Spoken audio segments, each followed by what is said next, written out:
Let him kiss me with the kisses of his mouth, for your love is more delightful than wine. Pleasing is the fragrance of your perfumes, your name is like perfume poured out. No wonder the young women love you. Take me away with you, let us hurry. Let the king bring me into his chambers. We rejoice and delight in you, we will praise your love more than wine. How right they are to adore you. Dark am I, yet lovely, daughters of Jerusalem, dark like the tents of Kedar, like the tent curtains of Solomon. Do not stare at me because I am dark, because I am darkened by the sun. My mother's sons were angry with me and made me take care of the vineyards, my own vineyard I had to neglect. Tell me, you whom I love, where you graze your flock and where you rest your sheep at midday. Why should I be like a veiled woman beside the flocks of your friends? If you do not know, most beautiful of women, follow the tracks of the sheep and graze your young goats by the tents of the shepherds. I liken you, my darling, to a mare among Pharaoh's chariot horses. Your cheeks are beautiful with earrings, your neck with strings of jewels. We will make you earrings of gold, studded with silver. While the king was at his table, my perfume spread its fragrance. My beloved is to me a sachet of myrrh resting between my breasts. My beloved is to me a cluster of henna blossoms from the vineyards of En-Gedi. How beautiful you are, my darling!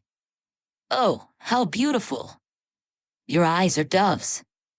How handsome you are, my beloved! Oh, how charming! And our bed is verdant. The beams of our house are cedars, our rafters are firs. I am a rose of Sharon, a lily of the valleys. Like a lily among thorns is my darling among the young women. Like an apple tree among the trees of the forest is my beloved among the young men. I delight to sit in his shade, and his fruit is sweet to my taste.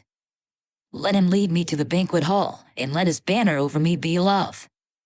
Strengthen me with raisins, refresh me with apples, for I am faint with love. His left arm is under my head, and his right arm embraces me. Daughters of Jerusalem, I charge you by the gazelles and by the does of the field, do not arouse or awaken love until it so desires. Listen! My beloved! Look! Here he comes, leaping across the mountains, bounding over the hills. My beloved is like a gazelle or a young stag. Look! There he stands behind our wall, gazing through the windows, peering through the lattice.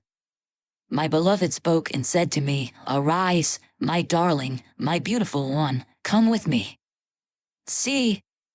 The winter is past, the rains are over and gone. Flowers appear on the earth, the season of singing has come, the cooing of doves is heard in our land.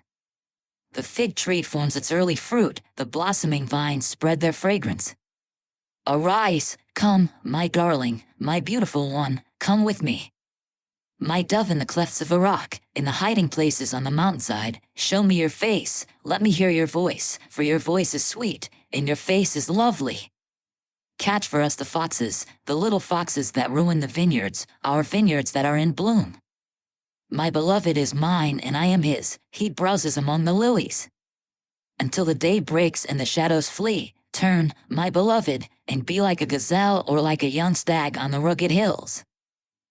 All night long on my bed I looked for the one my heart loves, I looked for him but did not find him. I will get up now and go about the city, through its streets and squares, I will search for the one my heart loves. So I looked for him but did not find him. The watchmen found me as they made their rounds in the city. Have you seen the one my heart loves? Scarcely had I passed them when I found the one my heart loves. I held him and would not let him go till I had brought him to my mother's house, to the room of the one who conceived me. Daughters of Jerusalem, I charge you by the gazelles and by the does of the field, do not arouse or awaken love until it so desires. Who is this coming up from the wilderness like a column of smoke, perfumed with myrrh and incense made from all the spices of the merchant? Look! It is Solomon's carriage, escorted by 60 warriors, the noblest of Israel, all of them wearing the sword, all experienced in battle, each with his sword at his side, prepared for the terrors of the night. King Solomon made for himself the carriage, he made it of wood from Lebanon. Its posts he made of silver, its base of gold. Its seat was upholstered with purple, its interior inlaid with love. Daughters of Jerusalem, come out, and look, you daughters of Zion. Look on King Solomon wearing a crown, the crown with which his mother crowned him on the day of his wedding, the day his heart rejoiced.